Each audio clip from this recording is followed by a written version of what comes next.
The cold London air cut Marina Olsen's skin like an invisible blade that June morning.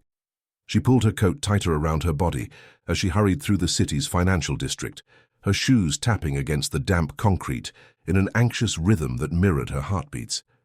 At 26, she had learned to walk fast, in life, on the streets, in the corridors of Innovatech, where she had worked as an administrative assistant for 3 years. The company occupied 15 floors of one of the most imposing skyscrapers in Canary Wharf, and Marina knew every corridor, every room, every corner where she could hide when the work pressure became unbearable. It was there, among piles of documents and endless meetings, that she tried to build a life that made sense, a life that was finally her own. The orphanage where she had grown up was a memory she preferred to keep locked away in a dark corner of her mind. 15 years of her life spent between peeling walls and iron beds, dreaming of a future that seemed impossible for a girl without a surname, without a history, without anyone who could say where she had come from or where she should go. But Marina had prevailed. She finished high school with a scholarship, went to university for business administration, working by day and studying by night, and secured a position at one of the largest technology companies in the nation. It wasn't much, but it was hers. That morning, as the elevator slowly ascended to the 12th floor, Marina mentally reviewed her day's agenda: reports to finish, emails to answer, a marketing meeting at 3 in the afternoon, the routine that kept her sane, that gave her purpose. This was what she repeated to herself every morning. Her life had purpose, even if sometimes it seemed too small to be seen. The office was already bustling when she arrived. Innovatech never slept. It was a living organism that pulsed 24 hours a day, fueled by ambition and money that circulated through its corridors like blood in veins. Marina greeted a few colleagues with a discreet nod and headed to her desk, a small workstation in an open-plan space where mid-level employees were located. It was there, sitting in front of her computer, that she tried to forget the previous night. Not that there was much to forget, actually. A date arranged through an app, a dinner at a restaurant too expensive for her salary, a conversation that didn't flow, a night that ended in a stranger's bed and left her with a bitter taste in her mouth.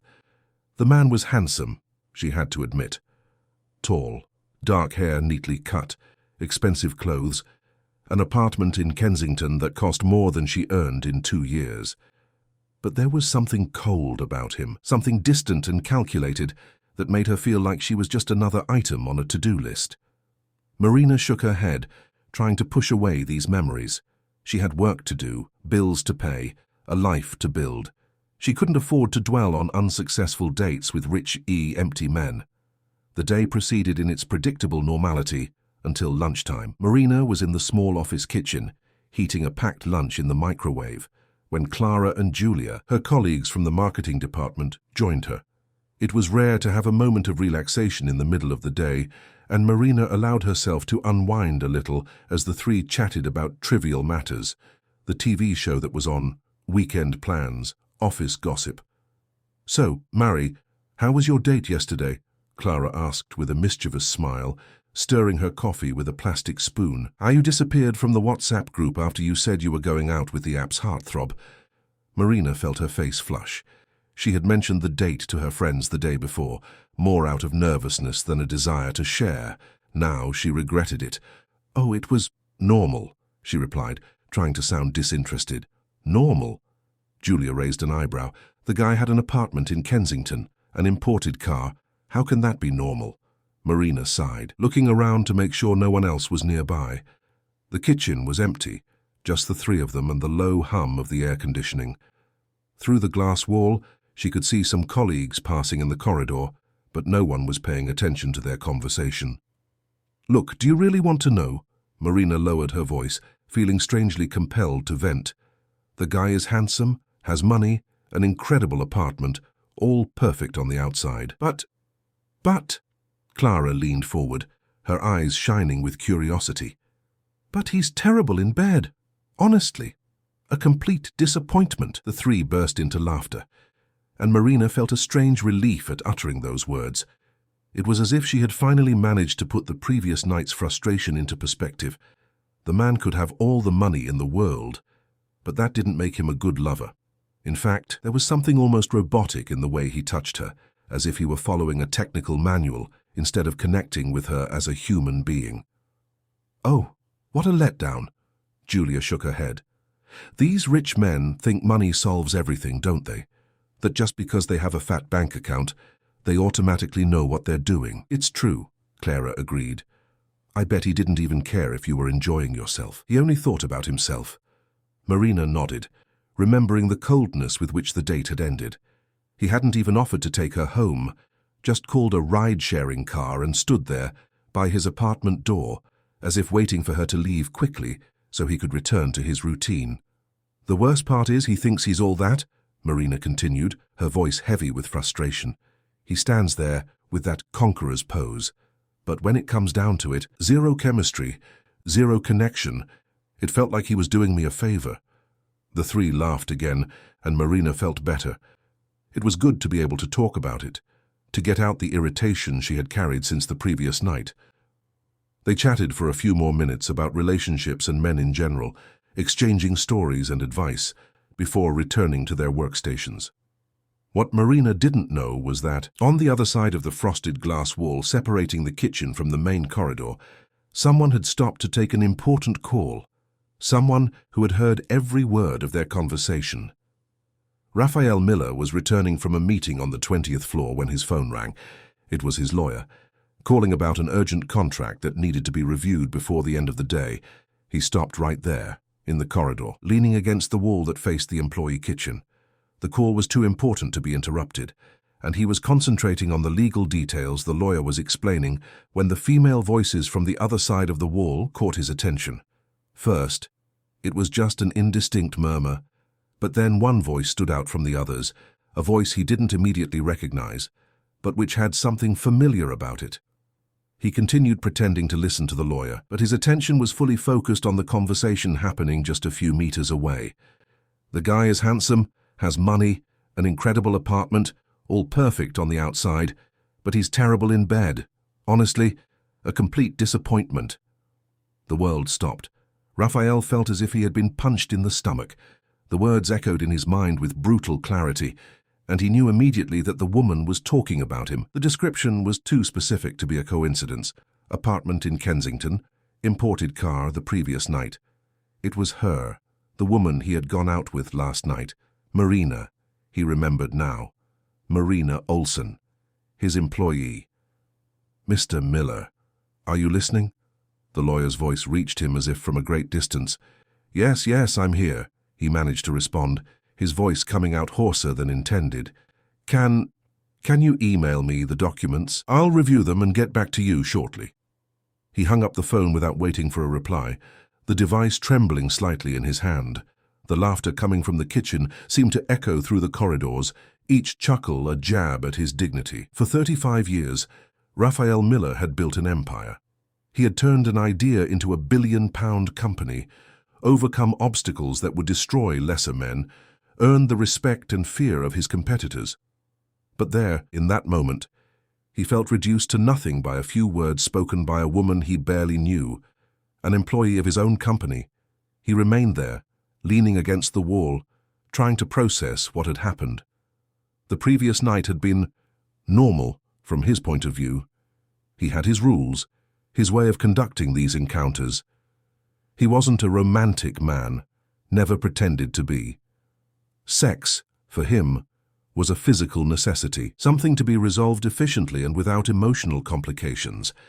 It had worked that way for years, ever since Isabella had left his life, leaving behind only wreckage and public humiliation. But apparently, Marina Olsen had different expectations, and now she was there on the other side of a thin wall, laughing at him with her co-workers. Raphael clenched his fists, feeling a mixture of anger and something he couldn't identify. Humiliation, curiosity. There was something about that woman that had intrigued him from the moment he saw her on the app. It wasn't just her beauty. He had been with more beautiful women. It was something in the way she looked at the camera in her profile picture, as if challenging whoever was seeing her to try and understand her. Now suddenly, she became more than a forgettable night. She became an enigma he needed to decipher. Raphael straightened his body, and adjusted his tie, recomposing the mask of coldness he always wore at the office. He had a company to run, employees to manage, important decisions to make. He couldn't stay there, in the corridor, dwelling on the words of some administrative assistant. But as he walked towards the elevator, his mind was already working. Marina Olsen had just made a very big mistake.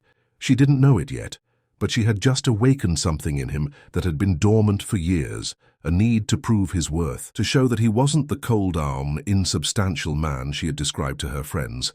She was going to find out exactly who Raphael Miller was, and when she did, perhaps she would change her mind about many things. The elevator ascended silently to the 30th floor, where his private office was located. But all the way up, Raphael couldn't get Marina's voice out of his head, uttering those words that had hit him like bullets. Terrible in bed. A complete disappointment. No one had ever been so direct with him, so brutally honest. And strangely, it didn't make him want to pull away from her. It did exactly the opposite. Marina returned to her desk after lunch feeling lighter. The conversation with her friends had been exactly what she needed to put the previous night into perspective and move on. She had more important things to worry about than rich men and their bedroom deficiencies. The rest of the day passed quickly. Reports were finalized. Emails were answered. The afternoon meeting went smoothly. When the clock struck 6, Marina was ready to go home to her small apartment in Shoreditch, where she could finally relax with a book and a cup of tea. She was putting her belongings into her bag when Mark, her department supervisor, appeared beside her desk. "Marina, I need to speak with you before you leave." She looked at him curiously. Mark was a middle-aged man, always very serious and objective, who rarely spoke to lower-level employees without a specific reason. "Of course, Mark, has something happened?" "Nothing major," he replied, but there was something in his tone that made her slightly apprehensive. "It's just that I received a call from the board a little while ago. It seems someone upstairs has noticed your work." Marina felt her stomach knot. "What do you mean?" "Well, it seems you're getting a promotion. Starting Monday, you'll be working directly with the corporate strategy department. It will be a senior analyst position with a significant salary increase and your own office on the 20th floor." For a moment, Marina was speechless. A promotion. She had only been with the company for 3 years and had never shown ambitions beyond doing her current job well. Why would someone on the board notice an ordinary administrative assistant? "But I don't understand. I didn't apply for any position. How did this happen?" Mark shrugged. "I don't know the details. I just know that the decision came from above, directly from the presidency." "Congratulations, Marina. It's quite an opportunity." He walked away before she could ask more questions, leaving her there, standing beside her desk, trying to process what had happened. An unexpected promotion, out of nowhere, decided by the company's president. Marina felt a shiver run down her spine. There was something strange about all of this, very strange, but she had no idea how strange it really was. On the 30th floor, Raphael Miller was in his office, looking out the panoramic window at the London lights beginning to twinkle in the twilight. A very subtle smile played at the corners of his mouth. Starting Monday, Marina Olsen would be working just a few meters away from him, and then, finally, he could begin to understand who the woman who had managed to hit him where it hurt most, in his pride, really was. The game was just beginning. The 20th floor of Innova Tech was a world completely different from the 12th. There, the corridors were wider, clad in light wood and tempered glass, and the silence was broken only by the discreet murmur of conversations in meeting rooms and the soft click of expensive laptop keys.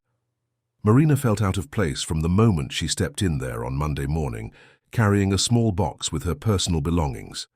A blue ceramic mug she had received as a gift when she graduated from university, a small succulent plant, and a framed photo of herself alone on graduation day, smiling at the camera with an expression of quiet pride. Her new office was 3 times larger than her old desk. It had a window with a city view, a glass desk that reflected the office lights, and a leather chair that cost more than her previous month's salary. Marina placed her few belongings in a corner of the desk and sat down, feeling like an imposter in a place where she clearly didn't belong. "Welcome to the 20th floor," a female voice said behind her. Marina turned and saw an elegant woman, approximately 40 years old, wearing an immaculate grey suit and a professional smile. "I'm Patricia Caldwell, Director of Corporate Strategy. You must be Marina Olson." "Yes, it's a pleasure to meet you." Marina quickly stood up, extending her hand. "I'm still trying to understand how all this happened. I mean, the promotion was so sudden." Patricia studied her for a moment, her dark eyes evaluating Marina from head to toe in a way that made her feel even more uncomfortable. "Sometimes opportunities arise when we least expect them," she said, finally. "I'll be direct with you, Marina. Your promotion was a decision that came directly from the company's president. No one in my department had heard of you before Friday." Marina's stomach clenched. "What do you mean?" "What I mean is that someone very important in this company decided you deserve to be here. And when I say someone important, I'm talking about Raphael Miller himself." The name hit Marina like lightning. Raphael Miller, the founder and president of Innovatech, the man who had transformed a startup into one of the largest technology conglomerates in the United Kingdom. She knew him only from photographs in business magazines and occasional appearances in television interviews. A man equally respected and feared, known for his coldness and his ruthless ability to make decisions that changed the lives of thousands of people with the same ease with which someone chooses what to wear in the morning. "But why would he do that?" Marina asked, her voice weaker than intended. Patricia shrugged. "That question, you'll have to ask him. He asked to see you in his office at 10 o'clock. Marina looked at the clock on the wall. 9:45. Today? Now, the 15 minutes that followed were the longest of Marina's life. She tried to mentally prepare for the meeting, reviewing everything she knew about Raphael Miller and trying to imagine what he could want with her. Perhaps there was a special project that needed someone with her profile. Perhaps he had reviewed her resume and identified some talent she didn't even know she possessed. But deep down, a small, persistent voice whispered that there was something wrong with this whole situation. The 30th floor was even more imposing than the 20th. Raphael Miller's secretary, a middle-aged woman with an efficient and slightly intimidating look, received her with a courteous smile and led her to an anteroom decorated with Italian designer furniture and contemporary British artworks that Marina recognized from art books she had borrowed from the public library. "Mr. Miller will see you in a few minutes," the secretary informed her. "Can I get you anything to drink? Coffee? Water? Juice?" "Water, please," Marina replied, her mouth suddenly dry. She sat there, her hands slightly sweating, trying to control the nervousness that grew with each passing minute. When the office door finally opened, Marina instinctively stood up, prepared to greet the most powerful man in the company where she worked. And then she saw him. Raphael Miller was exactly as he appeared in photos, tall, broad-shouldered, dark hair combed back with military precision, a dark suit that cost more than Marina's car. But there was something in his eyes, an intensity that photographs couldn't capture, dark eyes that seemed capable of penetrating a person's deepest thoughts. "Miss Olson," he said, extending his hand. His voice was deep, controlled, with a refined London accent. "A pleasure to meet you personally." Marina shook his hand, noticing how firm and warm it was. For a fleeting moment, something in the way he looked at her made her feel as if she had seen him before. But that was impossible. A man like Raphael Miller wouldn't go unnoticed. "The pleasure is mine, Mr. Miller, and thank you for the opportunity. I'm still trying to understand why I was chosen." A very subtle smile appeared at the corners of his mouth. "Come in, please. We have a lot to discuss." Raphael Miller's office was the size of Marina's apartment. One of the walls was entirely made of glass, offering a breathtaking panoramic view of London. The decor was minimalist and elegant, dark furniture, a few strategically placed plants, a wall with diplomas and awards that documented a brilliant career. "Sit down," he said, indicating a leather armchair in front of his desk. "May I call you Marina?" "Of course." He settled behind the desk, his hands clasped, and studied her in silence for a few seconds that felt like an eternity. "Marina," he began finally, "you're wondering why you're here." "Yes, I am. The answer is simple. I believe in recognizing talent before other companies discover it. Reviewing the company's employee files, I found your resume and was impressed by your journey, A young woman who left an orphanage, graduated while working, secured a position in one of the largest companies in the nation that demonstrates determination and intelligence. Marina felt a mixture of pride and discomfort. It was not common for people in positions of power to know such intimate details about the lives of lower-level employees. "Thank you, but my resume is nothing extraordinary. There are hundreds of employees with similar stories." "Ah, but you're wrong." Raphael leaned slightly forward, his eyes fixed on hers. "There's something about you that catches my attention. An authenticity that is rare in the corporate world. Most people I know are always trying to impress, always performing to get what they want. No, you are direct, honest. You say exactly what you think." Something in his tone made an alarm sound in Marina's mind. There was a loaded meaning in those words that she couldn't decipher. "I don't know if that's necessarily a quality in the business world," she said cautiously. "On the contrary, that's exactly what makes you valuable." He leaned back in his chair. "I want you to work directly with me for the next few months. We have an important strategic project, an international expansion that requires someone with a fresh perspective, someone who isn't tainted by internal company politics." Marina processed this information. Working directly with Raphael Miller was an opportunity that could transform her career. At the same time, there was something about the whole situation that made her feel as if she were walking on thin ice. What kind of work would it be? Market analysis, competitor research, strategic reports. You would travel with me to international meetings, participate in important decisions. It's a job that requires total dedication, but the reward would be proportional to the effort. And why me? There are people with much more experience who could do this job. Raphael remained silent for a long moment, just observing her. When he finally spoke, there was something different in his voice, something softer, more intimate. "Because I have the impression that you understand me in a way that other people don't. And for this particular project, I need someone I can trust completely." Marina felt a shiver run down her spine. There was something in the way he spoke that suggested layers of meaning she couldn't reach. It was as if he were having two conversations at once, one superficial, professional, and another subterranean, loaded with insinuations she couldn't decipher. "Mr. Miller, I appreciate the opportunity, but I need to be honest. I don't know if I'm qualified for a job of this magnitude." "Let me decide about your qualifications," he said, getting up from his chair. "What you need to decide is whether you are willing to step out of your comfort zone. This job will require you to expose yourself in ways you might not be used to. You'll have to work long hours, travel frequently, be available whenever I need you. Some people consider that intrusive." Marina also stood up, feeling small before his imposing presence. "I'm used to working hard. I don't mind extra hours." "Excellent." Raphael walked to the window, hands in his pockets, contemplating the city below. "Then let's start immediately. Tomorrow night we have dinner with international investors. You will come with me." "Business dinner?" "Yes.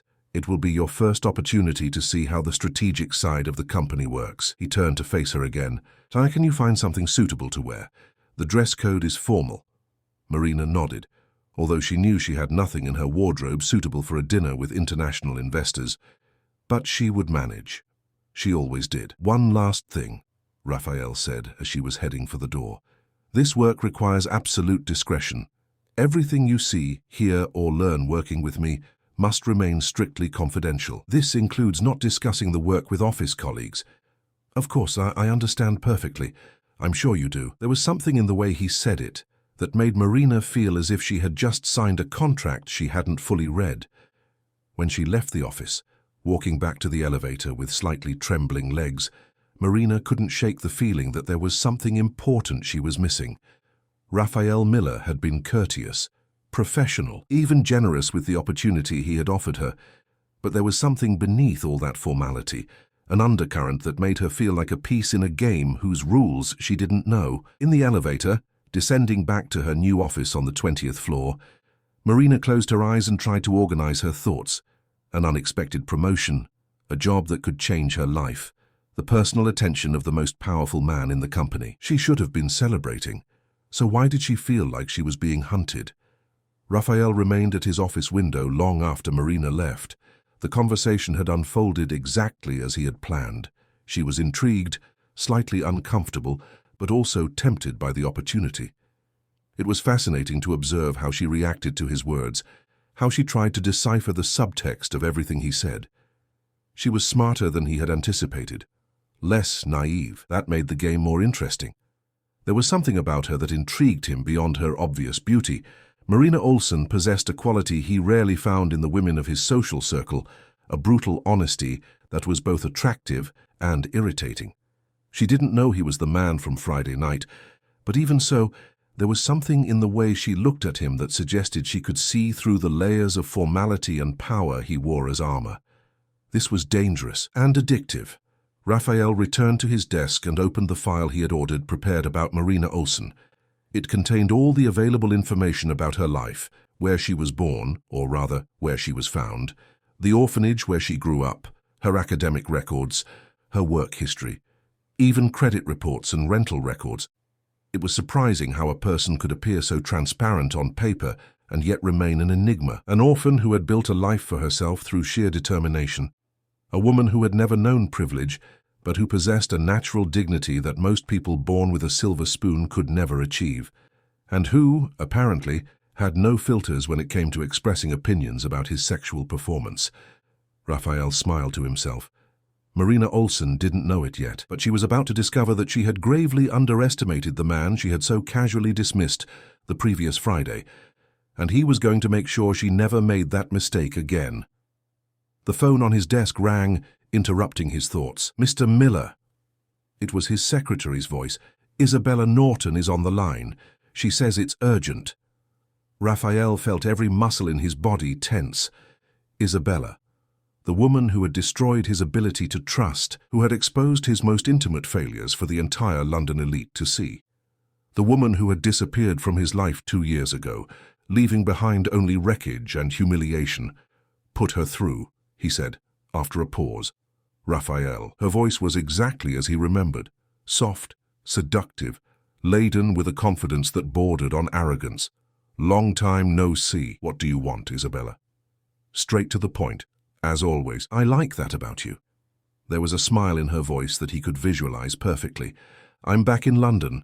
We have unfinished business to resolve." "We have no unfinished business. You made that very clear when you gave that magazine interview." "Oh, Raphael, are you still upset about that nonsense? It was just business, darling. Nothing personal." The anger he had carefully suppressed for 2 years threatened to explode. Isabella had ended their relationship by giving an interview to one of the nation's most widely read gossip magazines, where she had described Raphael as a man who confuses financial power with personal charisma, and had insinuated that he was emotionally cold and completely disastrous in bed. The interview had been republished on several websites and had become a joke in the social circles he frequented. "If you called to provoke, you can hang up now. I called because we have a meeting scheduled for Thursday with the Norton Group investors. You remember, don't you? That merger that could be worth £3 billion to your company." Raphael clenched his fists. He had completely forgotten that Isabella was the daughter of one of the major international investors he was negotiating with. The deal had been on the table for months, and now she was back to lead the negotiations on behalf of her family. "Thursday," he repeated, controlling his voice, "at 8 in the evening, dinner at the Ritz, and Raphael, it will be a pleasure to work with you again." The call ended, leaving Raphael alone in his office with an uncomfortable sense of déjà vu. First Marina and her brutal honesty about his bedroom skills. Now Isabella, returning to reopen wounds he had spent 2 years trying to heal. It was as if the universe was testing his ability to maintain control over his own life. But Raphael Miller hadn't gotten where he was by letting women dictate the course of his business or his self-esteem. He had a plan to deal with Marina, and now he would have to develop a plan to deal with Isabella as well. The difference was that, this time, he wouldn't be caught off guard. On the 20th floor, Marina was sitting in her new office, trying to concentrate on the reports Patricia had left for her to review. But her mind kept returning to the conversation with Raphael Miller. There was something about him that made her uneasy, not just his imposing presence or his obvious intelligence, but something more subtle. The way he looked at her as if he knew something about her that she herself didn't, and there was something familiar about him too, something she couldn't identify. Marina shook her head, trying to push away these thoughts. She was being paranoid. Raphael Miller was just a successful businessman who had decided to give her an opportunity. She should have been grateful, not suspicious. But as she tried to focus on the numbers on the computer screen, a small, persistent voice in her mind kept whispering that there was much more to this story than she could see.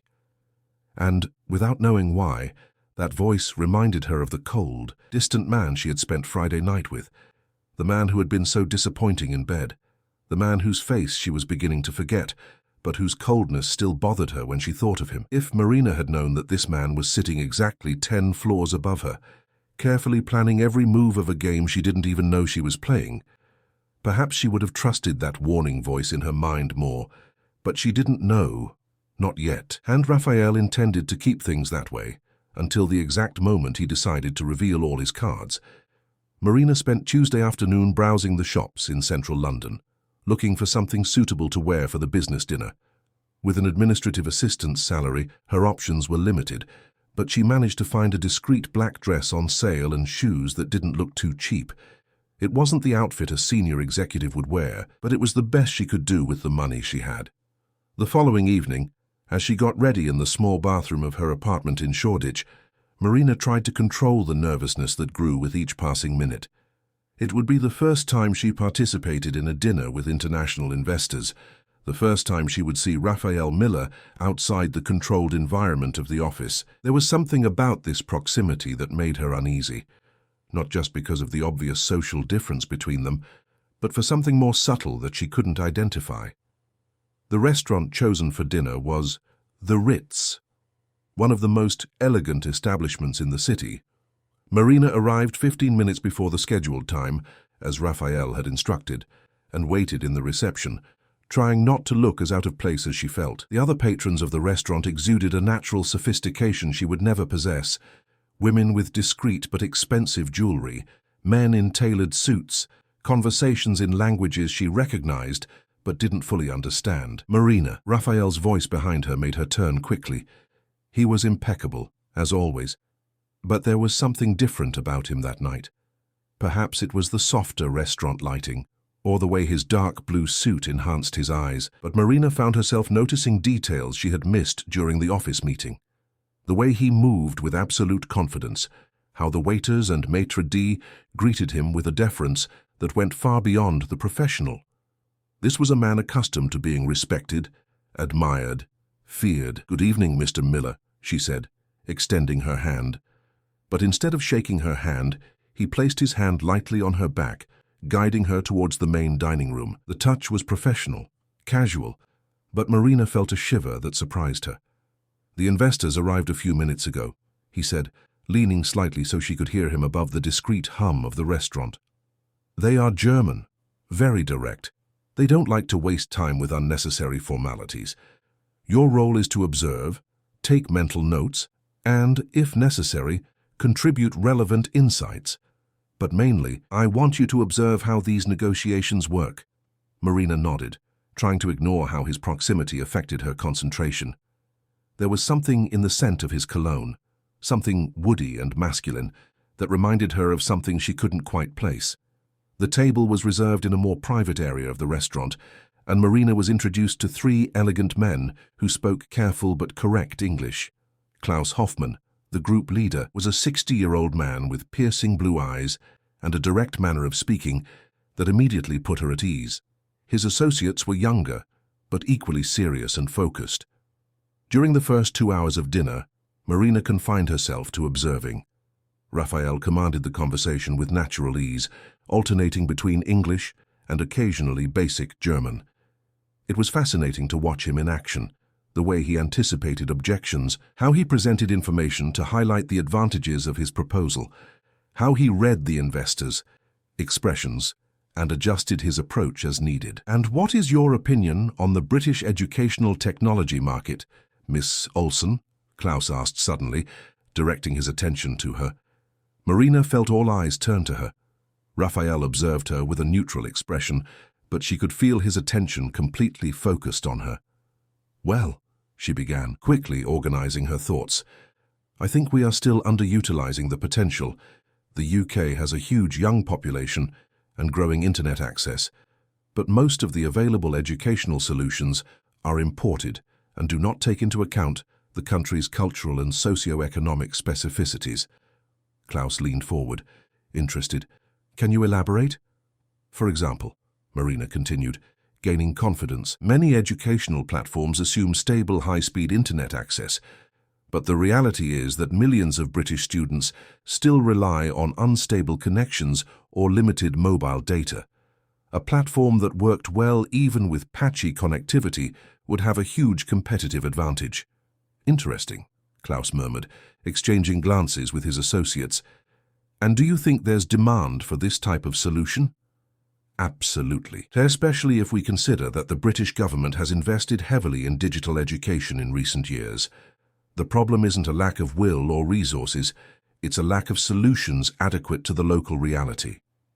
Raphael was observing the conversation with an expression Marina couldn't decipher. There was something in his eyes that made her feel as if she was being evaluated in ways that went far beyond her professional competence. Raphael, Klaus said, turning to him, you didn't tell us you had an analyst with such precise insights into the local market. Marina has a unique perspective, Raphael replied, his eyes still fixed on her. She understands the UK in a way that most executives don't. It's one of the reasons why I wanted her to participate in this meeting. The rest of the dinner passed with Marina occasionally contributing to the conversation, always with observations that seemed to impress the investors. When they said goodbye, Klaus shook her hand warmly and said he hoped to see her again in future negotiations. Very well, Raphael said, as they were leaving the restaurant. You did better than I expected. Thank you. I think so too, Marina replied, still processing how comfortable she had felt in a situation that should have been intimidating. They walked in silence to the restaurant door, where Raphael's car was waiting for them. It was a black BMW, elegant and discreet. Can I give you a ride home? He asked. Marina hesitated. Accepting a ride would mean more time alone with him, more opportunities for the strange tension she had perceived during dinner to intensify. You don't have to bother. I can get an Uber. Marina, he said, and there was something in his voice that made her look directly at him. It's no bother. During the ride to Shoreditch, they talked about the meeting, about the next steps of the project, about the technical details that would need to be worked out. But beneath the professional conversation, Marina felt an electric current that made her hyper-aware of his every movement, of every time their eyes met in the rearview mirror. You surprise yourself, Raphael said when they stopped in front of the building where she lived. What do you mean? Tonight, you expected to fail, but instead, you shone. It's interesting how you underestimate your own capabilities. Marina turned to face him completely. I don't underestimate, I just know my place. And what is your place? The question hung in the air between them, laden with meanings neither was ready to fully explore. Good night, Mr. Miller, Marina said finally, opening the car door. Thank you for dinner and the opportunity. Raphael, he said, as she was almost closing the door. You can call me Raphael. 3 weeks passed at a dizzying pace. Marina quickly adapted to the routine of the 20th floor, working on increasingly complex reports, participating in strategic meetings, contributing analyses that were taken into consideration by executives she previously only knew by name. It was the kind of work she had dreamed of when she was in college, challenging, important, with a real impact on the company's decisions, but it was also exhausting. Raphael demanded perfection in everything and was always available, sending emails at any time of day or night, scheduling last-minute meetings, changing priorities as business needs dictated. Marina found herself regularly working until 10 at night, arriving at the office before 7 in the morning, and even on weekends. She was thinking about pending projects. And there was something else. Raphael had developed the habit of appearing in her office without warning, always with some urgent matter that needed to be discussed. Sometimes these were genuinely important issues, market analyses that needed to be reviewed, contracts that required additional input. But other times, Marina had the impression that the visits were just excuses to observe her working, to test her reactions to unexpected questions, to maintain a proximity that she was beginning to find disturbing. "Marina," he said one Thursday afternoon, entering her office without knocking, "I need you to accompany me on a business trip next week." Marina looked up from the reports she was reviewing. "Where to?" "Paris. We have meetings with potential French partners. 2 nights. 3 days." The idea of traveling with Raphael Miller to another country made Marina's stomach knot. 3 days working in constant proximity to him, away from the familiar office environment, away from any possibility of maintaining the professional distance she had carefully built over the past few weeks. "Is it necessary for me to go? Aren't there other analysts who could—" "Marina." He approached her desk, placing his open hands on the glass surface and leaning slightly towards her. "You are the person who understands this project best. I need you there." There was something in the way he said, "I need you," that made Marina feel as if she was losing control of a situation she had never fully controlled. "Of course," she said finally. "When do we leave?" "Monday morning. My secretary will send you all the details by email." He left the office, leaving Marina with the feeling that she had just agreed to something much more complicated than a simple business trip. On Friday, the day before the trip, Marina was working late when she received an unexpected call. It was Clara, her old colleague from the 12th floor. "Marie, girl, you've disappeared off the face of the earth. How are things up there on the 20th floor with the powerful ones?" Marina smiled, realizing how much she had missed the casual conversations with her friends. "It's been intense. Lots of work, lots of learning." "And what do you think of working so closely with the great Raphael Miller? The girls here went crazy when they heard about your promotion. Is he even more handsome in person?" The question made Marina pause. "Why are you asking that?" "Oh, come on, Marie. The man is one of London's most coveted bachelors. Rich, successful, mysterious. Women must be lining up to go out with him." Something in the way Clara described Raphael made an alarm go off in Marina's mind. Rich, successful, mysterious. Why did those words sound familiar? "Clara, have you seen pictures of him? I mean, recent pictures." "Of course. He appears in business magazines from time to time. Why?" "Nothing. Just curious." But after hanging up the phone, Marina couldn't shake the uncomfortable feeling the conversation had stirred. There was something about Raphael Miller that was trying to surface in her memory, something important she couldn't quite grasp. She opened Google on her computer and typed his name. Dozens of photographs appeared. Raphael at corporate events, at awards ceremonies, in interviews. All were professional photos, where he always appeared impeccable, composed, always with that slightly distant expression she had learned to associate with him. But it was when she found a more casual photo, taken at some social event, that the world stopped. It was him, the man she had spent the night with 3 weeks ago. The man she had commented on to her friends in the office kitchen, the man she had described as terrible in bed, and a complete disappointment. Her boss, the president of the company where she worked, the man who had given her an unexpected promotion and who now wanted to take her on a business trip to another country. Marina felt as if the ground had disappeared from under her feet. Everything began to make sense. The sudden promotion, the constant attention, the way he sometimes watched her as if he knew something she didn't. He didn't just know her comment about his sexual performance. He had orchestrated this entire situation as a response to that comment. With trembling hands, she turned off the computer, grabbed her bag, and left the office without looking back. All the way home, her mind raced, replaying every conversation, every glance, every moment they had spent together in the past few weeks. How naive she had been to believe that a man like Raphael Miller would notice an ordinary employee for her professional merits. But what terrified her most was the question she couldn't answer. If he knew everything from the beginning, what exactly did he intend to do with her? On the 30th floor, Raphael was in his office, finishing reviewing the last details of the trip to Paris. Everything was carefully planned. The hotel, the meetings, the strategic moments when he and Marina would be alone. The time had come to take the next step in the game he was playing with her. The phone rang, interrupting his thoughts. "Raphael?" Isabella's voice sounded seductive through the receiver. "I hope you haven't forgotten our dinner tomorrow." "I haven't forgotten." "Excellent. I have some interesting proposals to discuss with you, both professional and personal. Isabella, if you think you can just come back and pick things up where they left off. Darling, she interrupted him, I don't want to pick anything up. I want to start something completely new, and I think you'll be very interested in what I have to offer. The call ended, leaving Raphael with a sense of unease. Isabella never did anything without an ulterior motive, and her insistence on meeting him again suggested she had plans that went far beyond business. But he couldn't be distracted now. Marina was about to discover the truth about who he was, if she hadn't already. And when that happened, the real game would begin. Raphael smiled to himself. He had spent weeks observing Marina, studying her reactions, learning how her mind worked. He now knew her strengths and her vulnerabilities. He knew she was smarter and more resilient than he had anticipated. But he also knew there were old wounds that could be exploited. The trip to Paris would be perfect, far from London, far from any possibility of escape. They could finally have the conversation that had been postponed for weeks.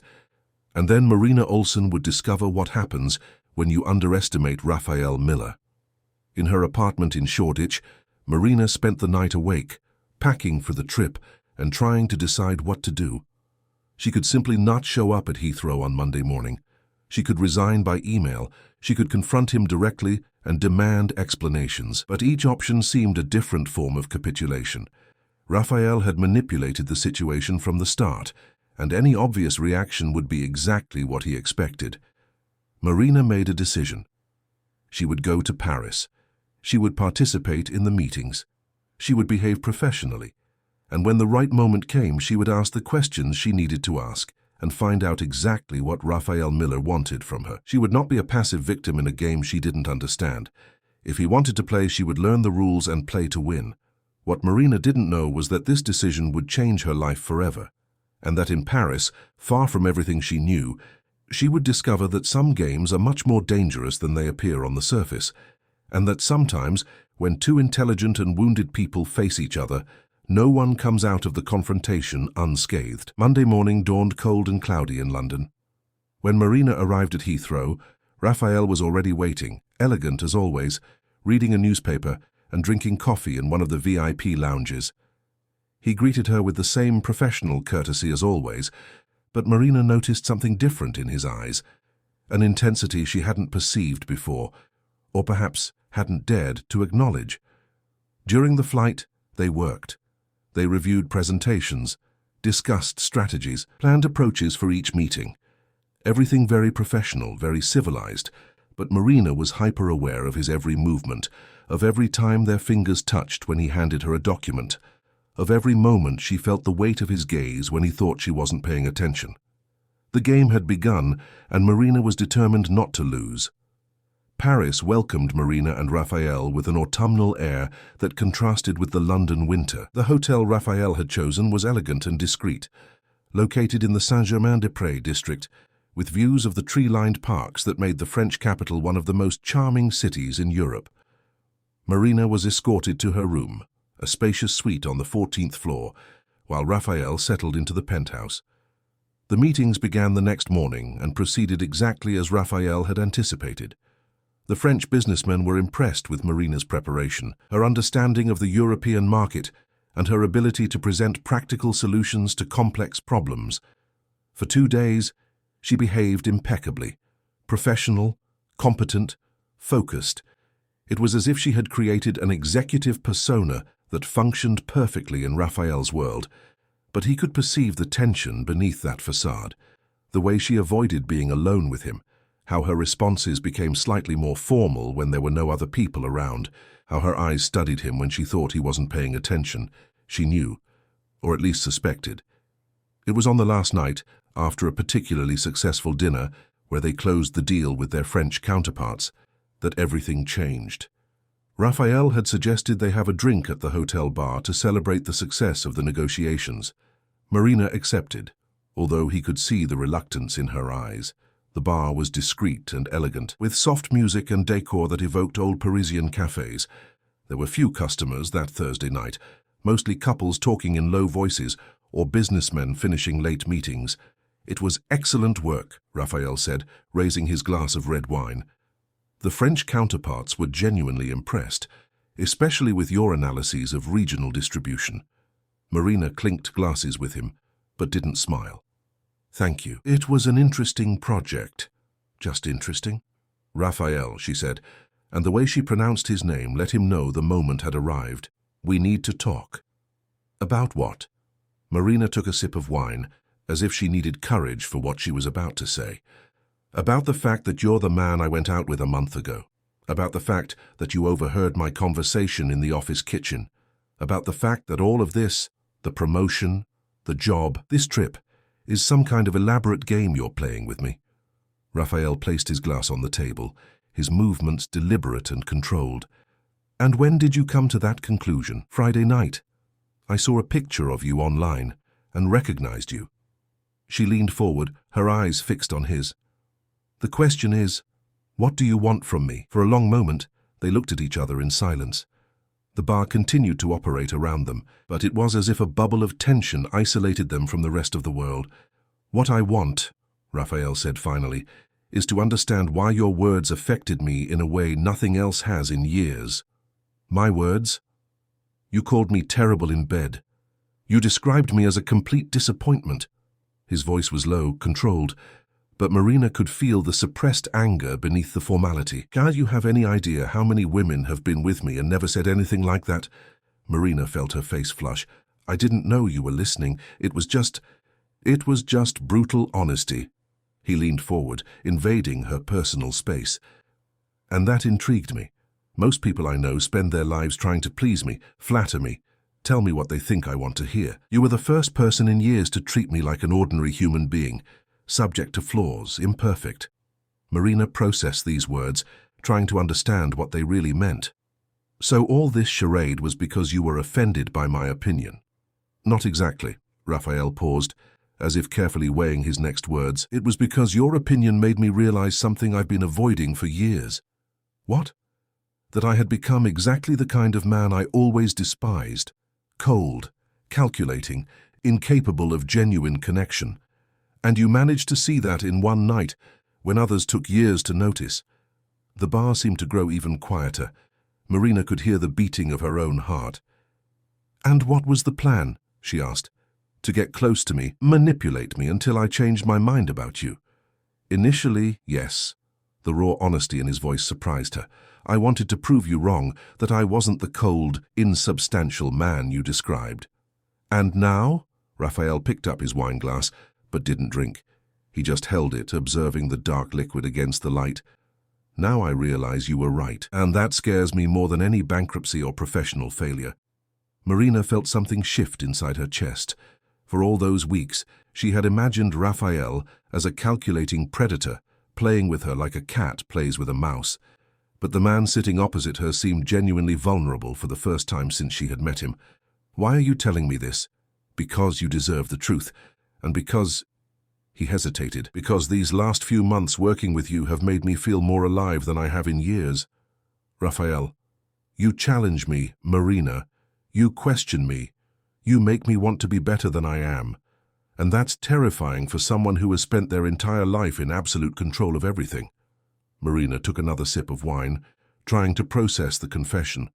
There was a sincerity in his voice that was hard to fake, but there were also years of manipulation and psychological games between them.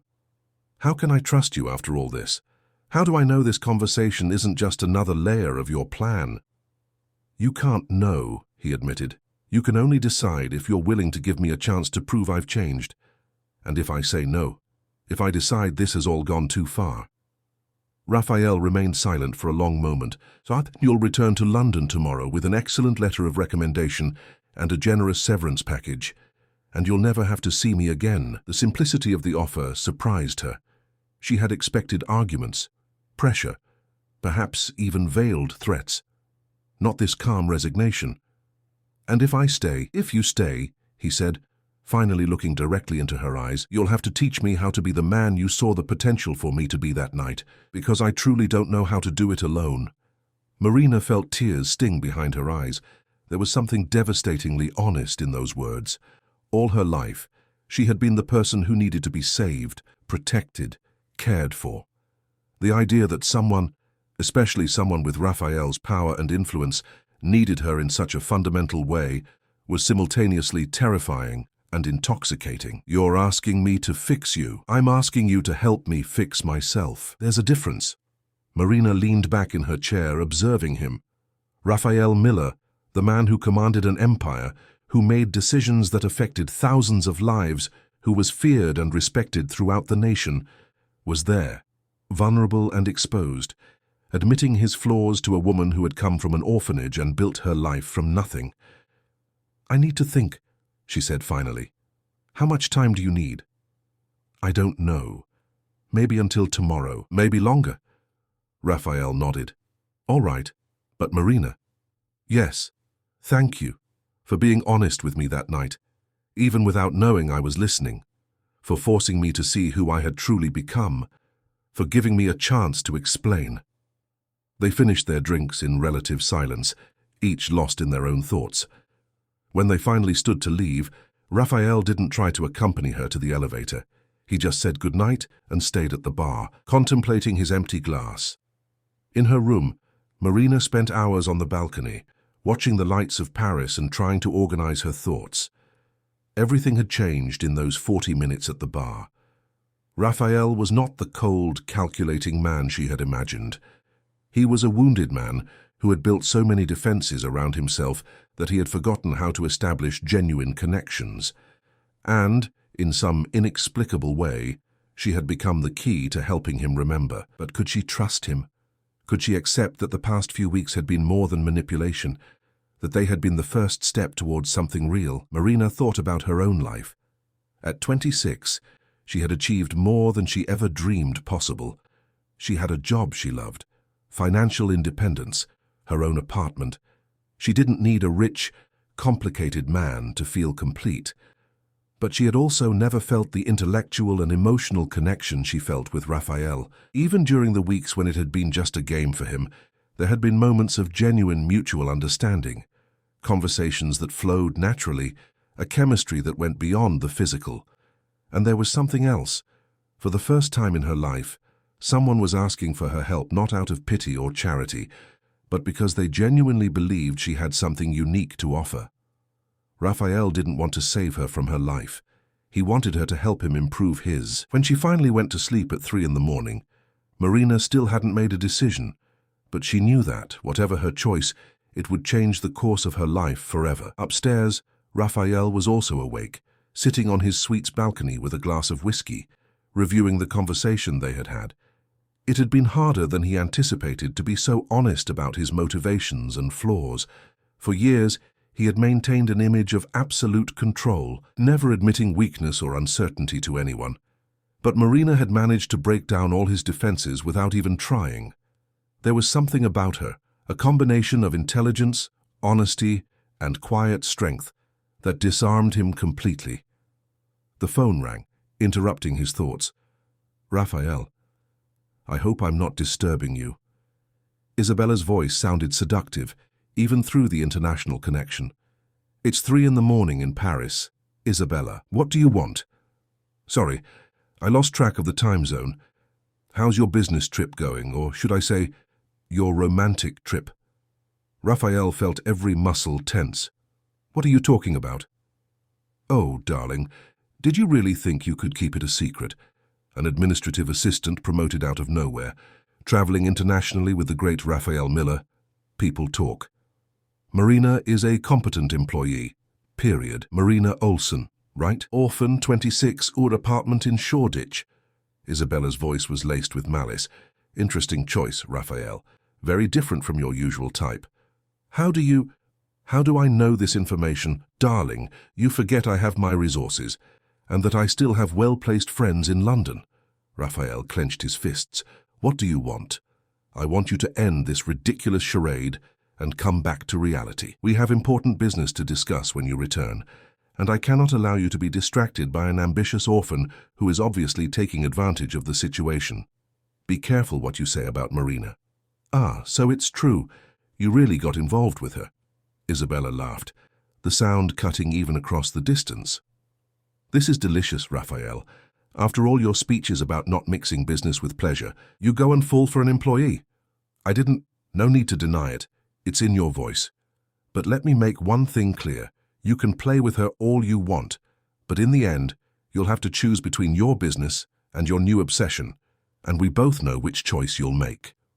The call ended, leaving Raphael with a feeling of unease that went far beyond the annoyance of being woken up. Isabella had returned to London with a specific purpose, and it was now clear that this purpose included sabotaging him personally, not just professionally, and somehow she had found out about Marina. Raphael picked up the phone again and dialed his security team in London. If Isabella was investigating Marina's personal life, there was a possibility she had other plans, and he wouldn't allow Marina to be harmed because of his history with Isabella. Not now, when he had finally found someone who could accept both his flaws and his qualities. The next morning, Marina woke up with a clarity she hadn't felt the night before. She had made her decision during her sleep, and now she knew exactly what she would say to Raphael. She found him in the hotel restaurant, drinking coffee and reading reports on his iPad. When he saw her approaching, he looked up with a carefully neutral expression. "Good morning," she said, sitting at the table opposite him. "Good morning. Did you sleep well?" "Not much." Marina picked up the cup of coffee the waiter brought without her needing to ask. "But I had time to think." Raphael put down his iPad, giving her his full attention. "And did you come to any conclusion?" "Yes." Marina took a deep breath. "I'll stay. But I have conditions." Something in Raphael's face relaxed slightly. "What conditions?" "First, no psychological games. If you have something to say, say it directly. If you have a problem with me, confront me. I don't tolerate manipulation." "Accepted." "Second, this cannot affect my work. If our personal situation interferes with my professional performance, I will leave immediately." "Agreed." "And third," Marina hesitated, "you have to tell me about your past, about what made you become the man you were before. Because if I'm going to help you change, I need to understand where you're coming from." Raphael remained silent for a long moment. "That will include some things that aren't pretty to hear." "I can handle it." "All right. When we get back to London, I'll tell you everything." Marina extended her hand across the table. "Then we have a deal." Raphael clasped her hand, and this time the touch was not formal or professional. It was the silent promise that, for the first time in their lives, both were willing to completely lower their defenses for someone. "We have a deal," he confirmed.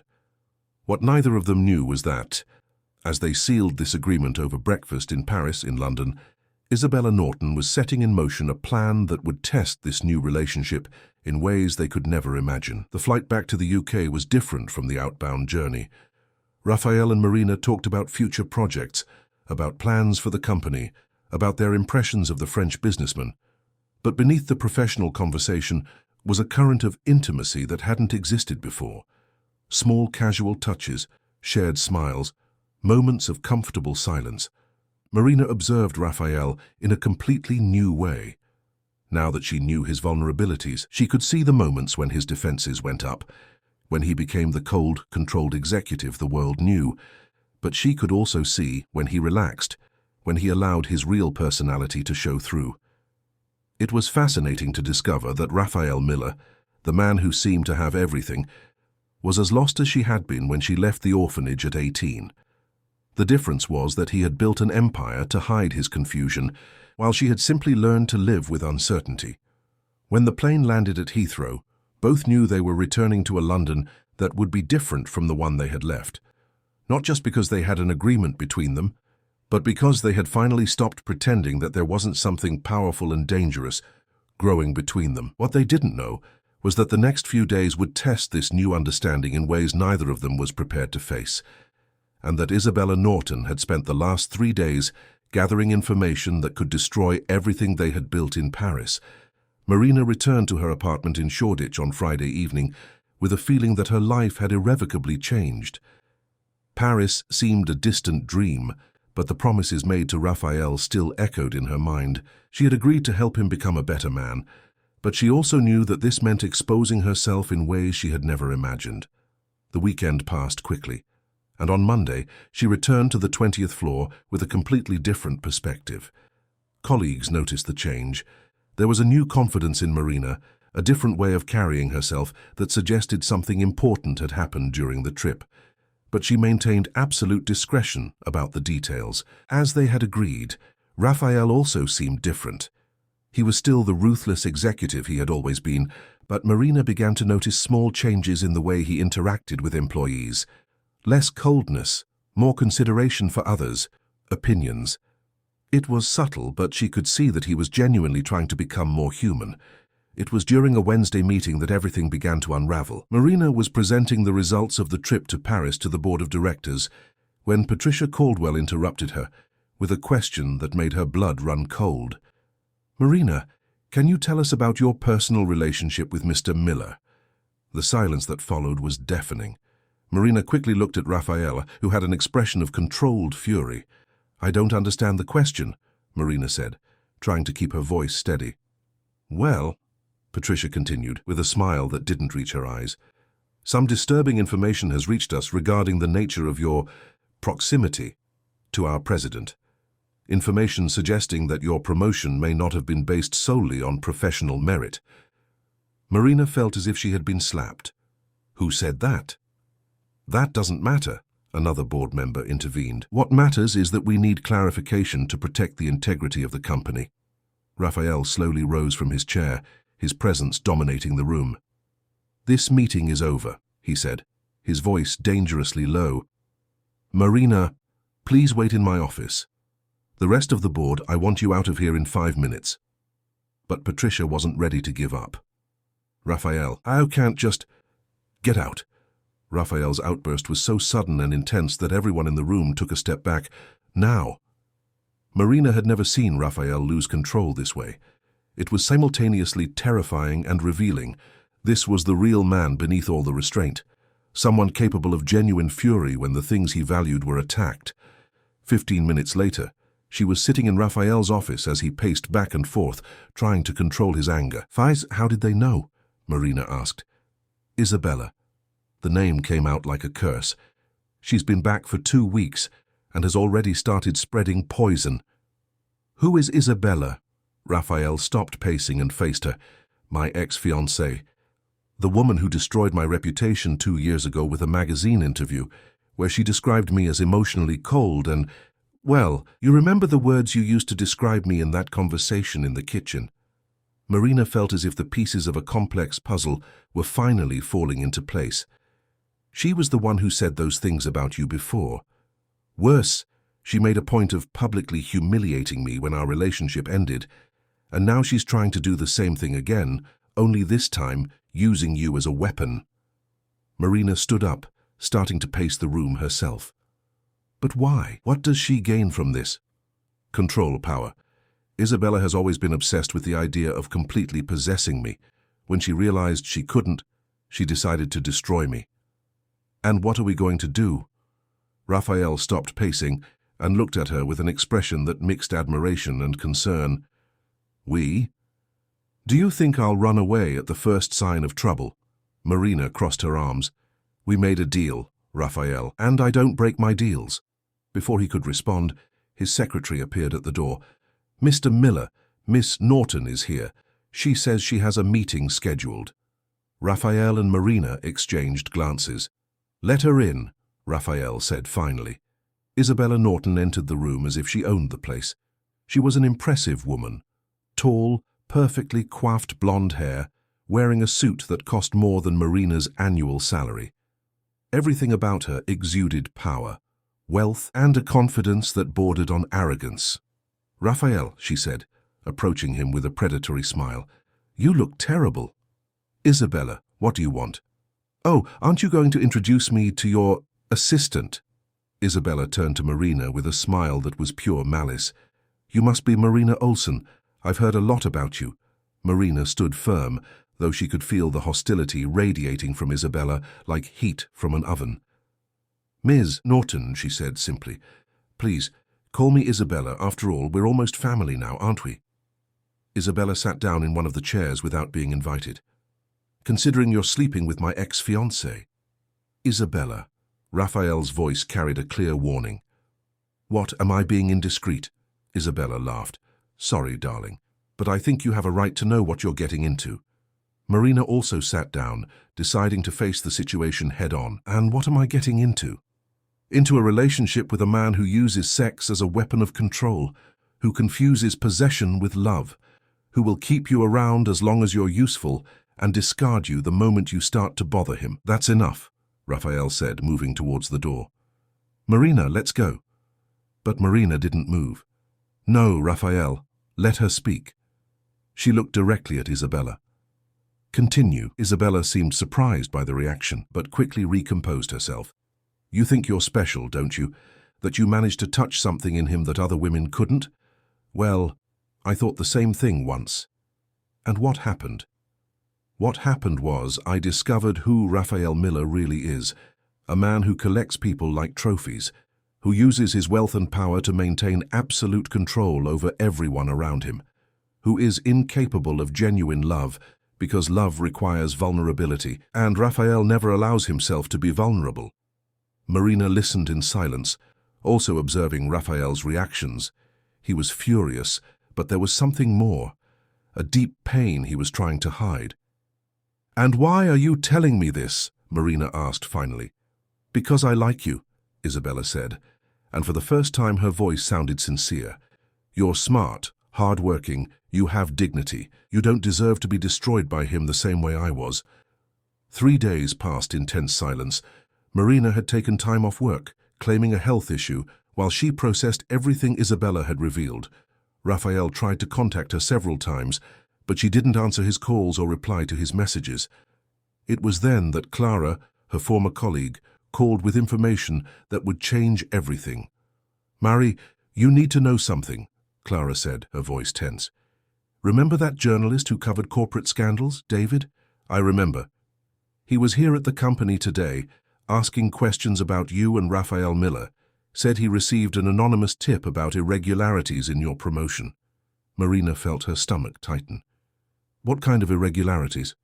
I'm not sure, but he was asking about embezzlement, favoritism, things like that. Marie, something is very wrong. After hanging up the phone, Marina made a decision.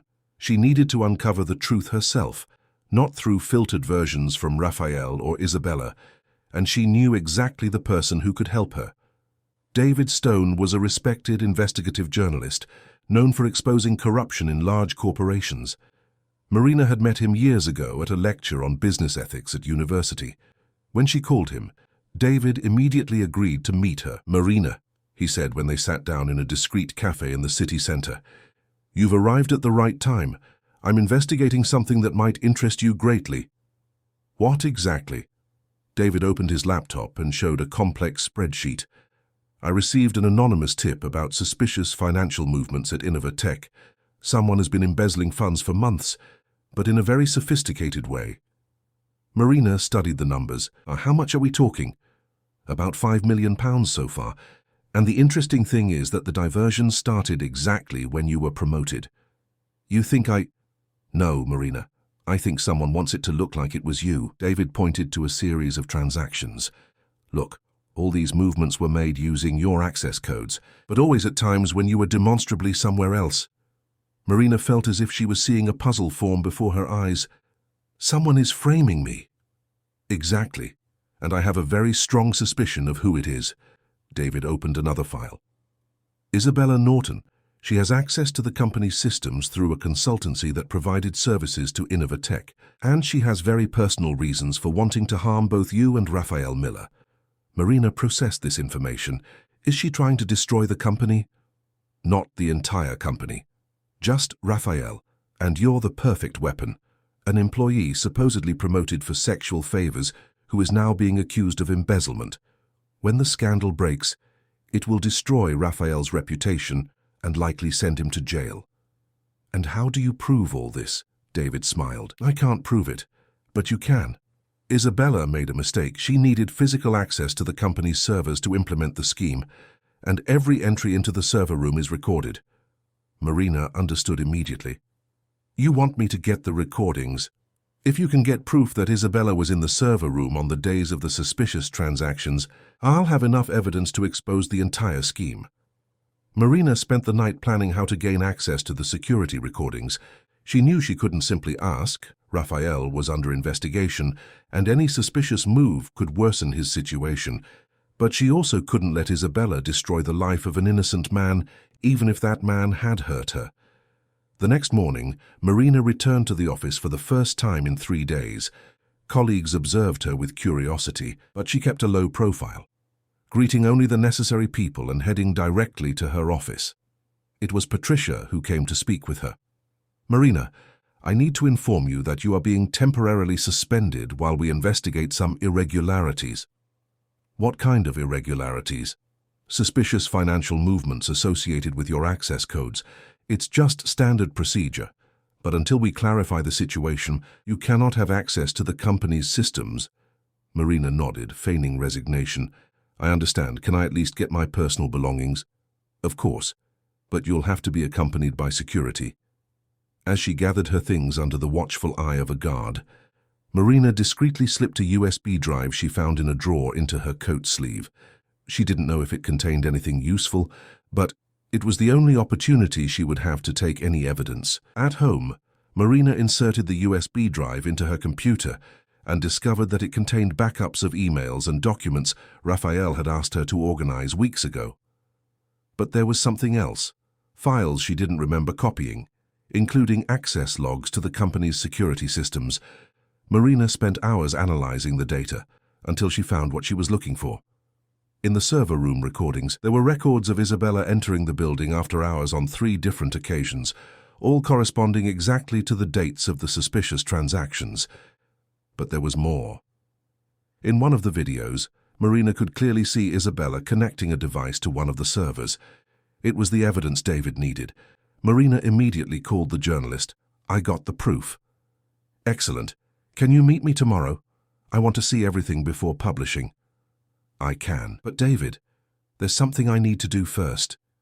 Marina knew she needed to confront Raphael before the story went public. He deserved to know the truth from her, not from the newspapers, and she needed answers to her own questions. The next morning, Marina called Raphael. "We need to talk." "Marina, thank God. Where are you? Can I—" "At my apartment, and come alone." When Raphael arrived in Shoreditch an hour later, Marina could see that the past few days had taken their toll. He looked tired, worried, more human than she had ever seen him. "Marina, I can explain everything." "Sit down, Raphael. I have some things to show you." Over the next hour, Marina presented all the evidence she had collected. The access logs, the video recordings, the fraudulent transactions. Raphael watched everything in growing silence, his expression changing from confusion to understanding, and finally to a cold fury that Marina recognized. "She's been planning this for months," he said finally. "Yes, and I was the perfect bait, an orphaned employee who would be easily discarded when the scandal broke." Raphael looked at her with an expression of deep pain. "Marina, I'm so sorry. For everything. For putting you in this situation. For investigating you. For—" "Raphael," Marina interrupted him gently. "I understand why you did what you did. Isabella is truly dangerous, but you should have trusted me." "I know. And that has haunted me every day since our fight." Marina stood up and went to the window, watching the street below. "What are we going to do now? We're going to hand over this evidence to the police and let justice take its course." "And then—" Raphael approached her, but maintained a respectful distance. "Then if you allow me, I'll spend the rest of my life trying to redeem myself for what I did. And if you don't allow me, I'll respect your decision and disappear from your life." Marina turned to face him. "Did you learn anything from all this?" "I learned that love is not possession, that trust cannot be forced, and that you are the bravest person I have ever met." "Why?" "Because even after everything I put you through because of my demons, you're still here, still willing to fight for the truth." Marina studied his face, looking for signs of lies or manipulation. Instead, she found only raw honesty and a vulnerability she knew he rarely showed to anyone. "Raphael, if we're going to try again, things are going to have to be different." "Different how?" "Total transparency, no secret investigations, no decisions made for my own good. If we're going to be partners, we're real partners. I accept any condition you impose, and therapy for both of us. You need to learn to trust without controlling, and I need to learn to trust after being betrayed. Raphael nodded. Anything. Marina approached him, placing her hand on his chest. Then let's finish this first. Let's make sure Isabella pays for what she did, and then we'll see if we can build something real between us. Raphael covered her hand with his. Marina. Yes. Thank you for not giving up on me. The story David published 3 days later caused the impact Marina had anticipated. Isabella was arrested for fraud, extortion, and system invasion. The evidence was irrefutable, and she ended up confessing everything in exchange for a reduced sentence. Patricia Caldwell, who had been Isabella's accomplice in the scheme to destroy Marina's reputation, was fired. The Innova Tech Board of Directors issued a public apology to Marina and offered an even greater promotion as compensation. Marina accepted the promotion, but with her own conditions. She wanted total autonomy in her projects and the guarantee that she could implement social responsibility programs in the company. Raphael agreed to everything without hesitation. 6 months later, Marina was in her new office, even larger, on the 25th floor, reviewing reports from the internship program for young people from orphanages that she had created. It was her most important project, a way to provide opportunities for children who had grown up like her. Breaking records again? Raphael asked, appearing at the door with 2 coffees in his hands. Marina smiled. Always. And you, how was your therapy session today? Productive. Dr. Carney thinks I'm making progress. Raphael handed her one of the coffees. And yours? Good too. I'm learning to trust my own judgment about people. Raphael sat in the chair opposite her desk, a dynamic that had become natural between them. They were no longer boss and employee, but equal partners building something together. Marina? Do you regret it? Staying? Giving me a second chance? Marina placed her hand over his. Never. But ask me again when we've been married for 20 years. Raphael laughed, a genuine sound she had learned to love. Is that a promise? It's a promise. Outside the window, London continued its frantic routine. But there, on the 25th floor, 2 people who had found a second chance in the most unlikely love were building a future neither had dared to dream of. Marina Olsen had left an orphanage determined to build a life that made sense. Now, at 27, she knew she had achieved much more than that. She had found not only professional success, but also a love that challenged her, respected her, and made her want to be the best version of herself. And Raphael Miller had learned that true power does not come from controlling others, but from being vulnerable enough to allow someone special to transform you into a better person. Sometimes, the best love stories begin with the most honest words, and sometimes, when 2 wounded people decide to heal together, they manage to create something more beautiful than either could achieve alone. They got better with time, and they discovered that some things truly are worth waiting for,